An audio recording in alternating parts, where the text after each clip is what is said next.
pagi, selamat siang, selamat malam teman-teman orang muda Katolik dimanapun kalian berada. Seperti kemarin nih, kita udah kenalan kan? Ya, tapi kita kenalan lagi. Selamat datang di Xpods, XJS Podcast. Xpods, Sobek dia. kayak kurang semangat gitu ya, kayak cuma sobek dia. Oke, coba kau sekarang. Expose. Sobek dia. Gitu kayak, Kesannya ngeri ya, Mas Oke. ya, kayak mengerikan. maksudnya biar lebih semangat Iya. daripada kayak sobek dia. Jadinya lain kayak. Pilihnya negatif ya. Iya, jadi seperti namanya tadi, Xpods itu XJS Podcast adalah podcast milik orang muda Katolik Paroki Kristus Juru Selamat Kota Raja. Jadi Paroki Kristus Juru Selamat Kota Raja itu disingkatkan jadi XJS, jadi Kristus Juru Selamat ya, gitu ya. Jadi anggap aja kayak gitu. Jadi kami ini Paroki Kristus Juru Selamat Kota Raja yang masuk dalam lingkungan Keuskupan Jayapura di Provinsi Papua. Apa lagi ya tadi mau bilang ya? Sampai lupa gara-gara. Kenalan diri lah. Maaf saya gugup ya. Ya, tak kenal maka tak sayang. Jadi saya Ilo yang akan menemani kalian dan saya tidak sendiri, saya ditemani oleh rekan saya. Dion. Dan terima kasih banyak atas pertolongannya Ilo, Iya. sobat anggurku yang setia. Anggur. Tanya dong apa sobat anggur. Sobat anggur apa tuh? Ya, kita kan sama-sama bekerja di ladangnya Tuhan, ladang anggurnya Tuhan. Speechless. Siapa sih saya Sebenarnya sebenarnya? dia siapa ya? Kayak mungkin Terlalu tinggi levelnya itu. Jadi hari ini kita tidak sendiri ya rekan-rekan, kita berdua ditemani oleh apa ya? Kita ditemani oleh apa ya? bintang tamu, Bintang tamu, special guest. Karena kan saya lupa. apa gitu? Gimana gelas? Special guest kita hari ini siapa Ilo? Iya, special guest kita hari ini boleh kalian lihat dari cangkir yang kami miliki, kayak begitu sederhana, begitu mewah ya. Menggunakan sangat spesial dari putih bergadiskan emas. Tapi saya paling senang cangkir saya ya Iya, daripada yang sebenarnya gitu. kayak lebih Berbola. Oke, gak usah lama-lama, kita panggil saja kita punya bintang tamu yang spesial itu, Diakon Elvis. Semangat ya, putar!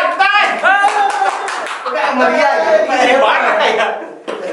Iya, kita tidak sendiri ya, jadi ada teman-teman yang ada di balik kamera, jadi iya. Titip salam untuk mereka Iya. kalau ada yang mau. Iya, selamat datang, Get. Lupa ya punya tamu, mohon Berikan maaf. Selamat datang. Selamat datang. Terima kasih. Oh iya, silakan perkenalkan diri. Kita ya mau interview ya? Iya. Perkenalkan diri.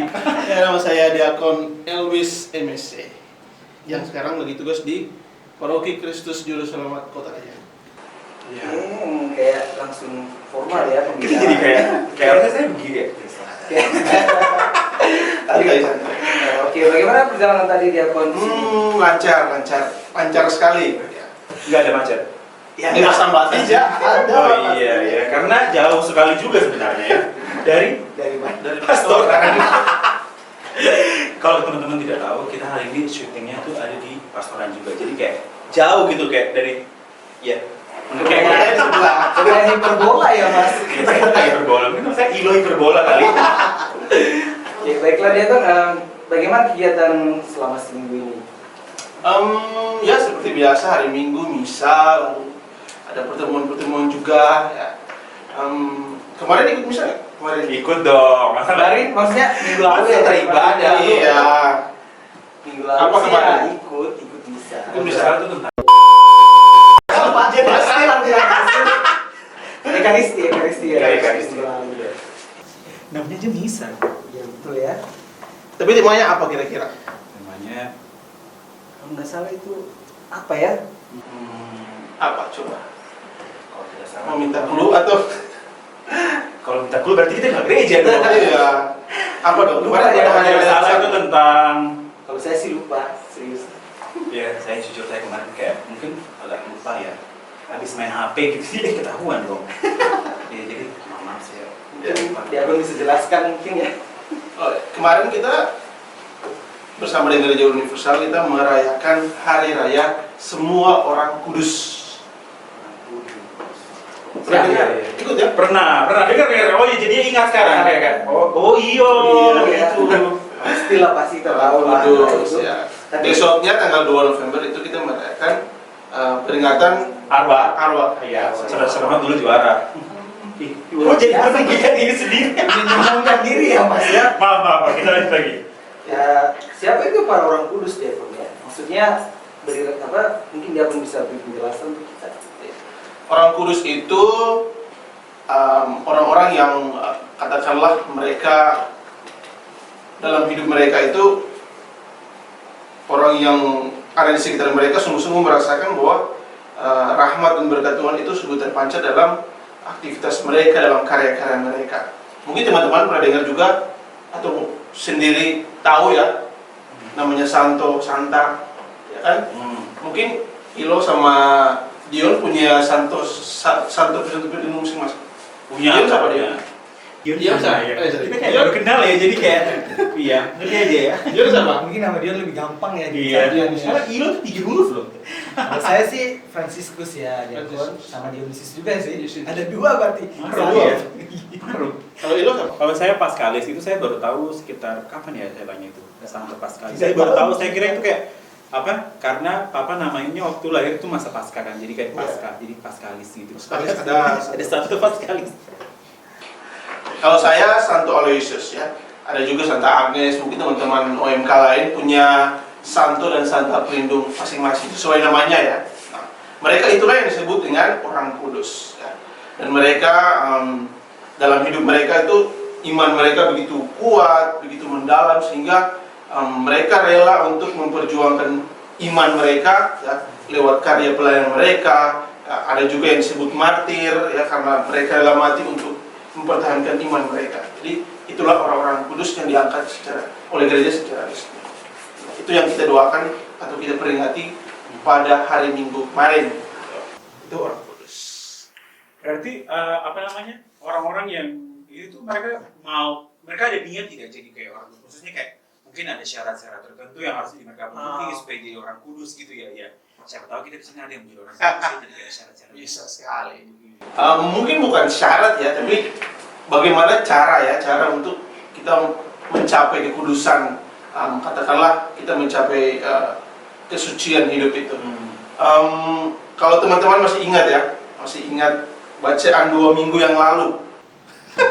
Minggu kemarin saya tidak ingat, tahun lalu Mohon maaf ya Diakon, tapi kami kayaknya lupa.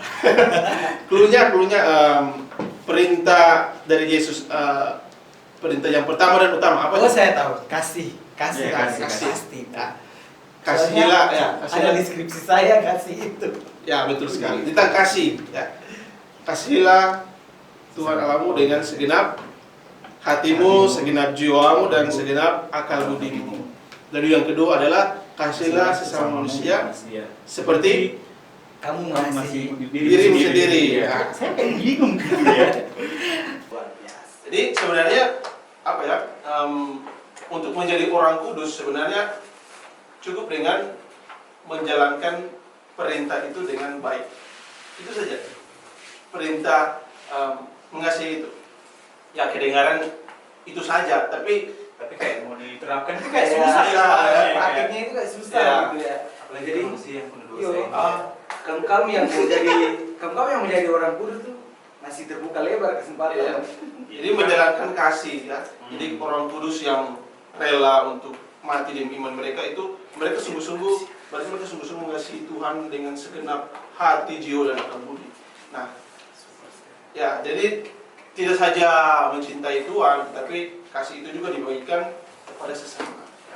Diakon, kita kan kayak sudah dari dulu tahu kalau Santa atau orang kudus itu kan mereka kayak dari zaman dulu sudah tua lah istilahnya ceritanya. Benar. Ada atau tidak orang kudus yang masih muda gitu? Masih muda ya. Seperti kita, saya, Ilo, Diakon mungkin. Ya sebenarnya ada beberapa sih orang kudus yang meninggal ketika masih muda, waktu muda. Santa Agnes, Santo Domenico Savio, dan beberapa santo-santa yang lain yang meninggal di usia relatif masih muda ya. Dan umur tidak menghalangi kita untuk menjadi kudus ya. Di umur berapa saja kita bisa menjadi kudus dengan cara hidup kita masing-masing. Dan salah satu orang muda yang diangkat atau dibeatifikasi menjadi orang kudus itu yang baru-baru lagi viral tuh di media sosial. Mungkin ada pasti tahu lah. Ya, saya waktu itu lihat grup. Kalau saya sih di YouTube ya, Beato Beato Bakutis ya. Yes.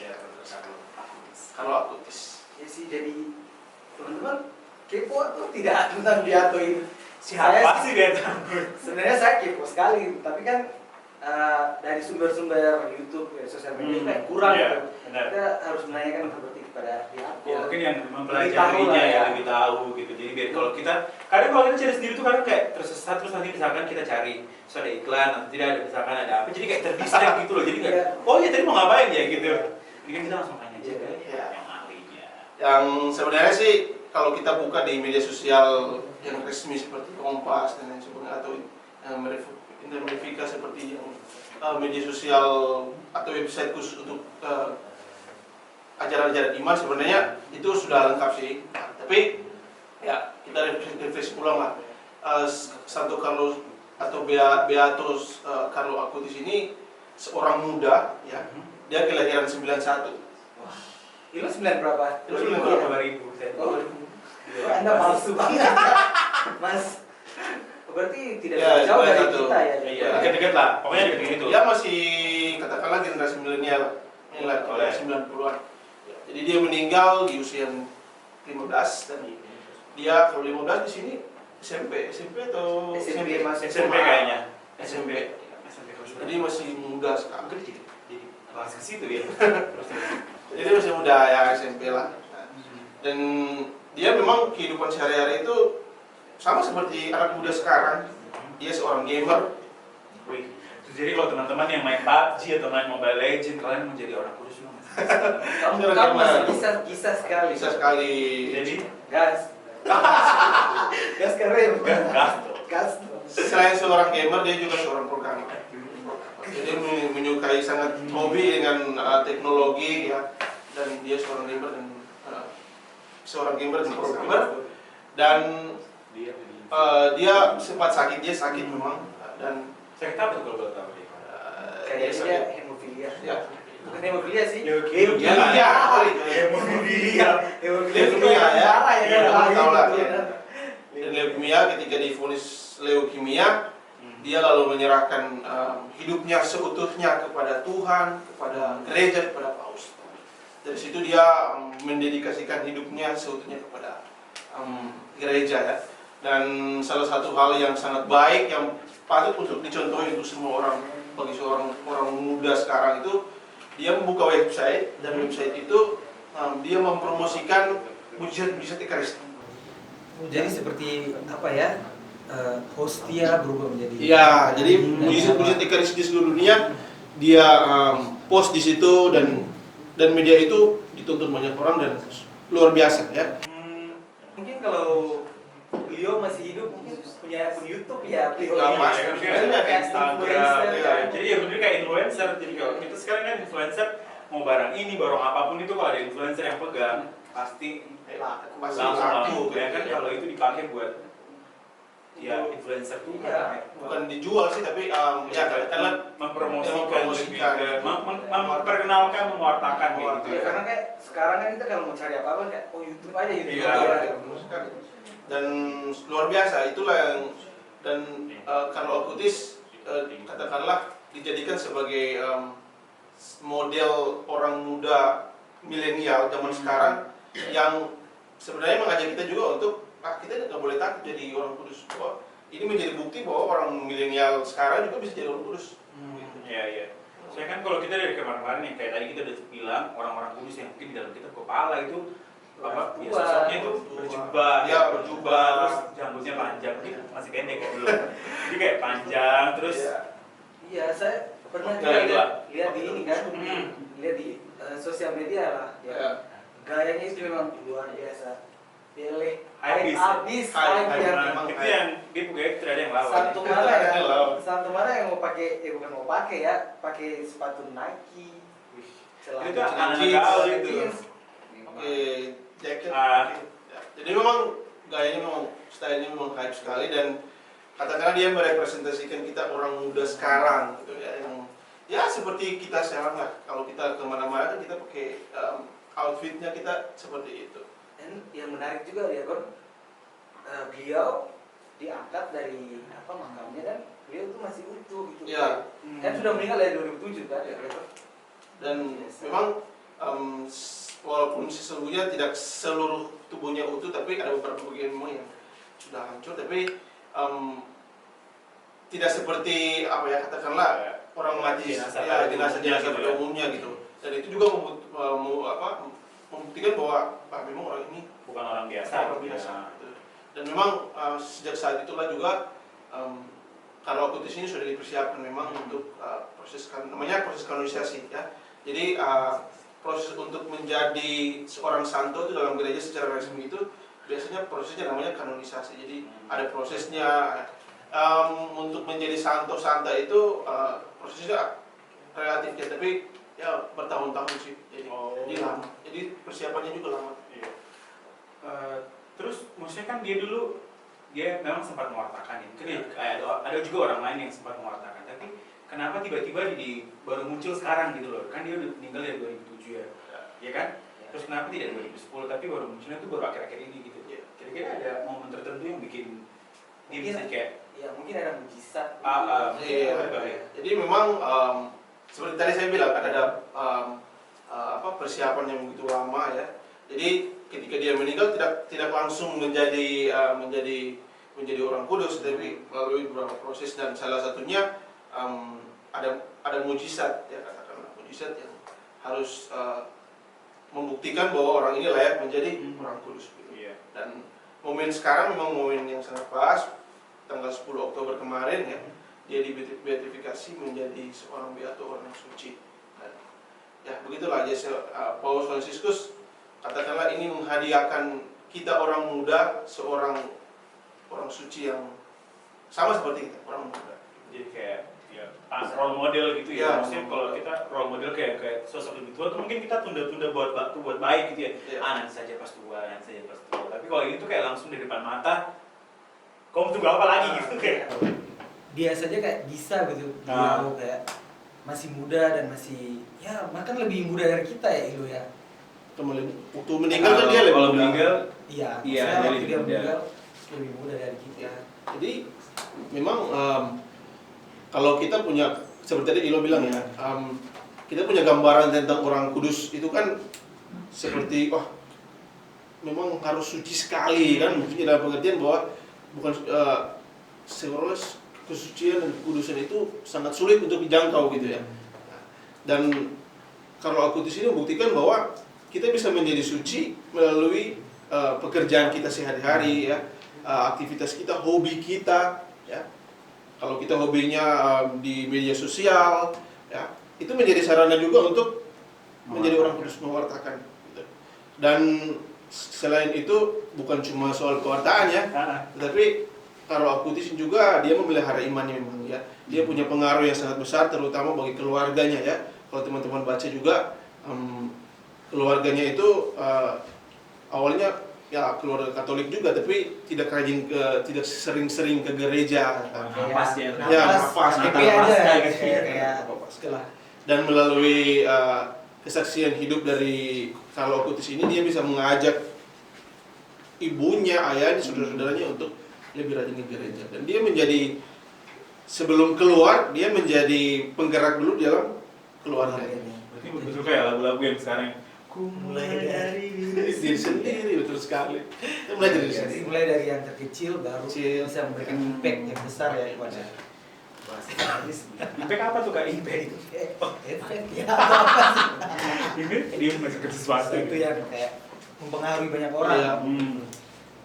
Mungkin apa lagi ya Diakon, tantangan mungkin ya, tantangan apa yang kita hadapi kaum milenial kayak kita orang muda untuk bisa menjadi orang kudus gitu Diakon.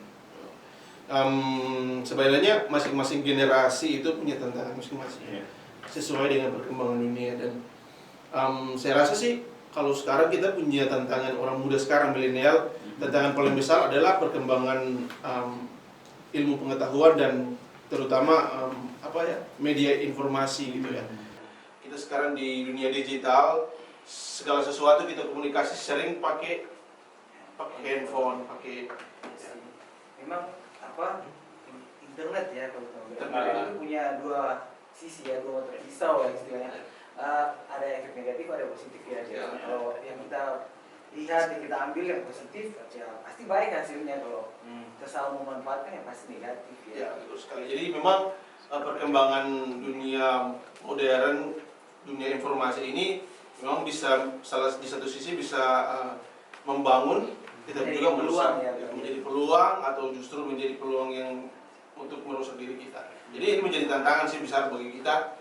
Dan kalau aku sebenarnya sudah membuktikan bahwa internet, ya, media komunikasi ini bisa dijadikan sebagai sarana untuk mendidik urusan, ya, dengan cara ya seperti dia tunjukkan sebagai cara untuk menginfluence orang gitu ya, dengan mujizat yang dia posting, dia taruh di websitenya. Sehingga kita kalau kita sekarang kan banyak platform yang kita pakai untuk untuk ya, ada Facebook, ada Twitter, ada apa lagi itu. Sekarang lagi tren itu TikTok. Masuk FYP berarti ya. Saya baru masuk FYP gitu ya. Jadi kamu bisa download TikTok baru. Mohon maaf kok dia jadi promosi. Bukan, maksudnya kayak untuk menyebarkan ini ya. Iya. Mungkin lebih kepada apa namanya, kita tuh bisa menggunakan apa saja yang kita punya gitu kan. Jadi kayak kita membakar apa itu kita pakai, bukan misalkan ya kayak tadi contohnya paling gampang tuh kayak dia tuh seorang gamer, dia main game juga seperti kamu semua, mungkin ada yang nonton ini kamu juga gamer, PUBG kamu main penyanyi mungkin kan, penyanyi kayak saudara yang sebelah kan penyanyi bisa menggunakan suara sebelah dulu sebelah enggak, yang penyanyi itu ada di sebelah kamera ini sih, cuman ya nanti ya aja. Jadi kita menggunakan talenta kemampuan kita untuk sebagai sarana untuk perwataan juga. Dan sebenarnya yang tantangan kedua sih sebenarnya soal bagaimana kita keluar dari diri kita. Ya, kalau teman-teman, mungkin teman-teman juga merasakan ya bahwa sarana informasi sekarang yang begitu pesat sebenarnya di satu sisi mungkin membuka cakrawala berpikir kita lebih luas, cara pandang kita lebih luas, tapi kedekatan personal kita semakin terbatas. Jadi kita cenderung menjadi orang yang individual, tertutup ya. Bahkan yang paling parah bisa menjadi antisosial. Anak-anak ansos ya. Mereka kalau keluar ya. Makanya kalau apa ya, kam-kam atau ini kalau mau kumpul atau main tapi masih corona ya, tapi bisa lah kita pakai masker. Itu kita harus terapkan masker. Orang timur maksudnya kita menerapkan sistem disconnect. Jadi memutuskan untuk menyambungkan. Disconnect kan disconnect memutuskan. Jadi dan kalau teman-teman ya, kalau diperhatikan kalau kita lagi duduk-duduk rame-rame begitu, kita secara fisik dekat sekali. Tapi perhatian kita semua di sini. Raga kita di sini tapi jiwa kita di tempat lain gitu ya, kayak pikirannya.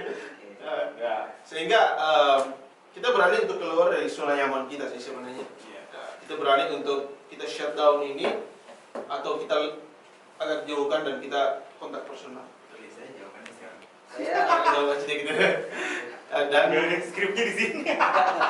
Teman-teman bisa rasakan kalau bedanya kita berkontak dengan melalui ini dan kita kontak secara langsung.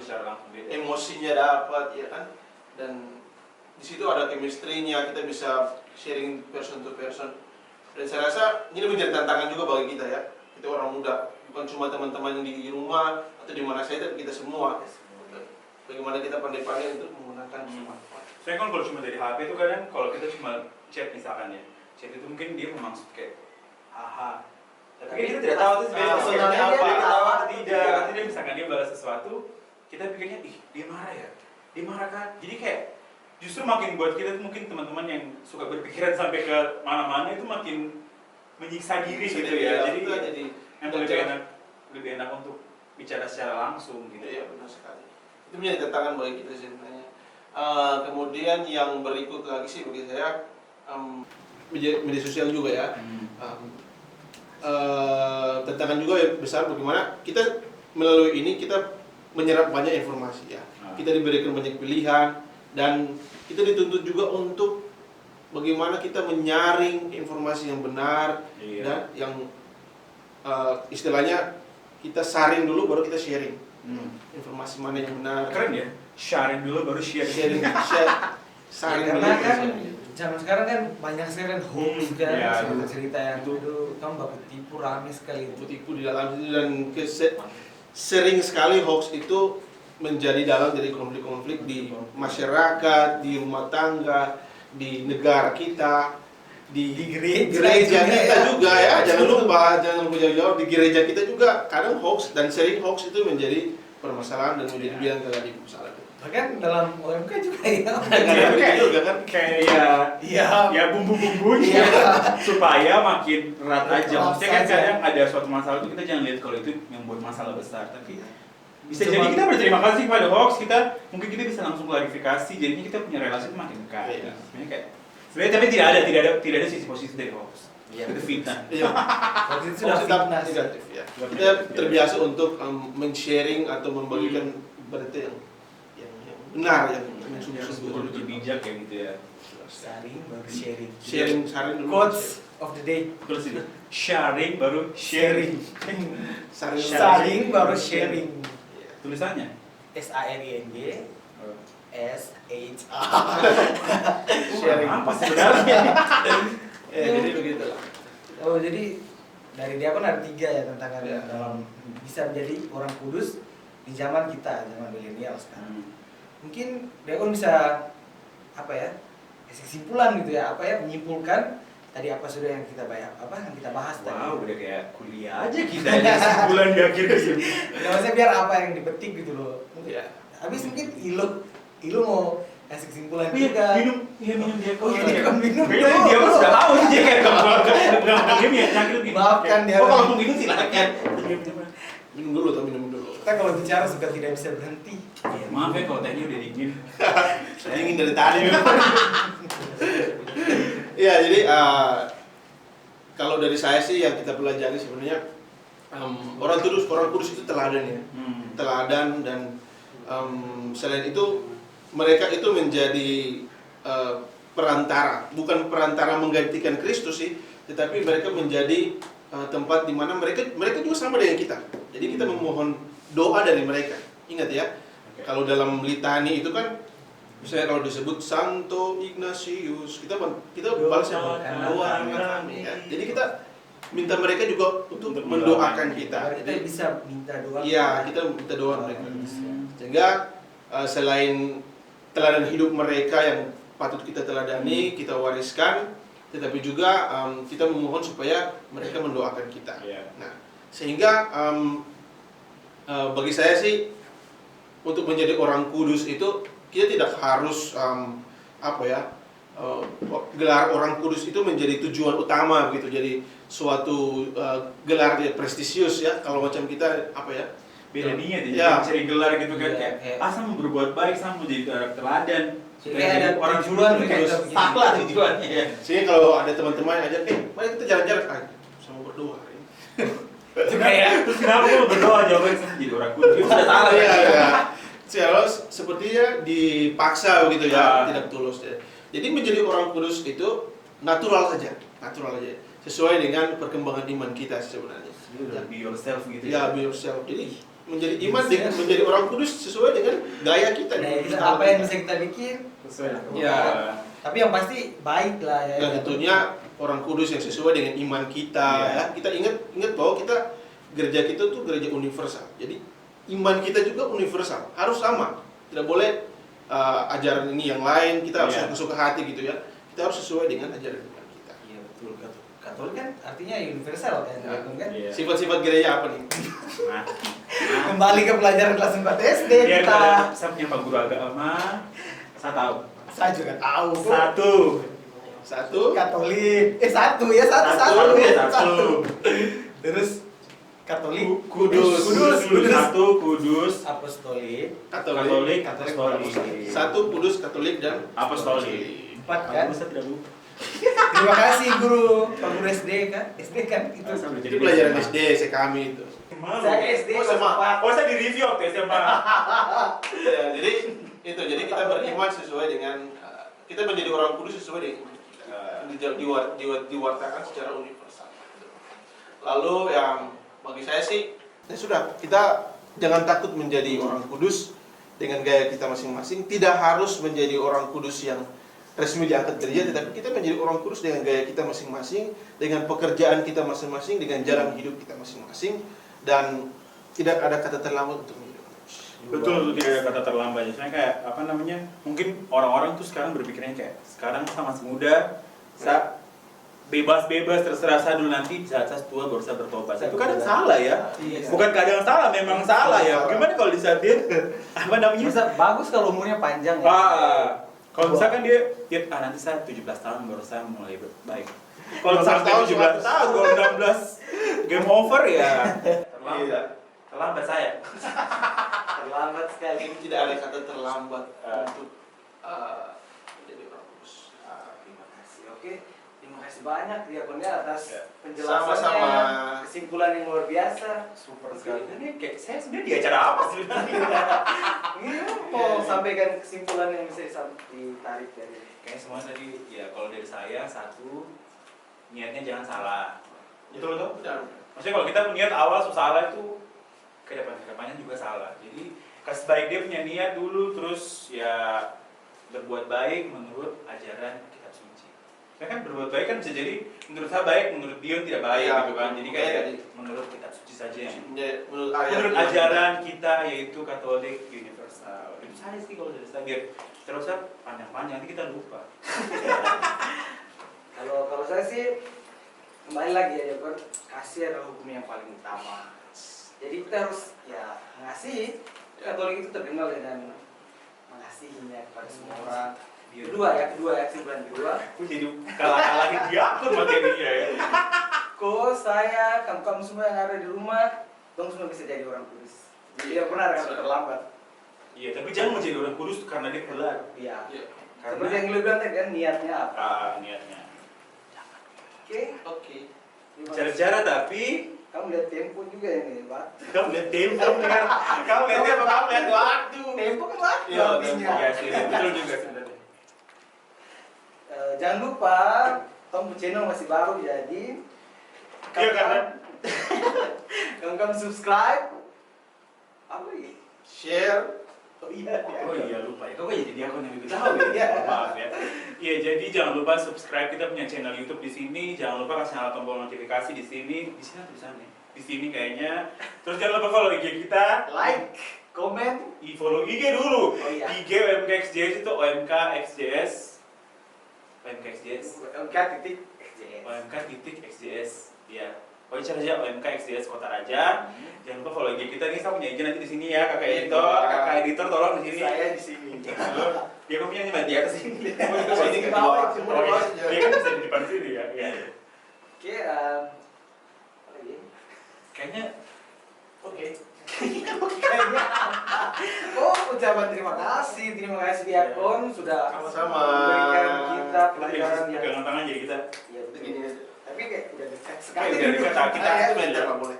Terima kasih atas pengetahuannya, refresh kembali ingatan kita juga Iya. tentang Katolik. Jangan bosan-bosan main di ekspor. Padahal Pasti. sebenarnya juga sih. Oke, terima kasih.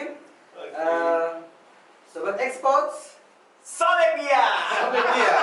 dia akan bilang juga dong. Ya, harus Bilang, juga bilang. dia kan sudah Bilang, datang ya. berarti harus Harus. gayanya diakon. Kalau tadi kan samanya Sudah terlalu jadi dia. keluarga ya, keluarga Exports kan. Iya. Jadi silakan ulang 1 2 3. Exports, Sobek dia. Sobek. Sobek. Sobek Masa saja. kita bertiga diakon saja. Kita mengerjakan pegawai sendiri. Oh, iya. Oke. Exports, Satu, dua, tiga. Exports, Sobek dia. asik. Sampai jumpa. Dah. Dah. See you later.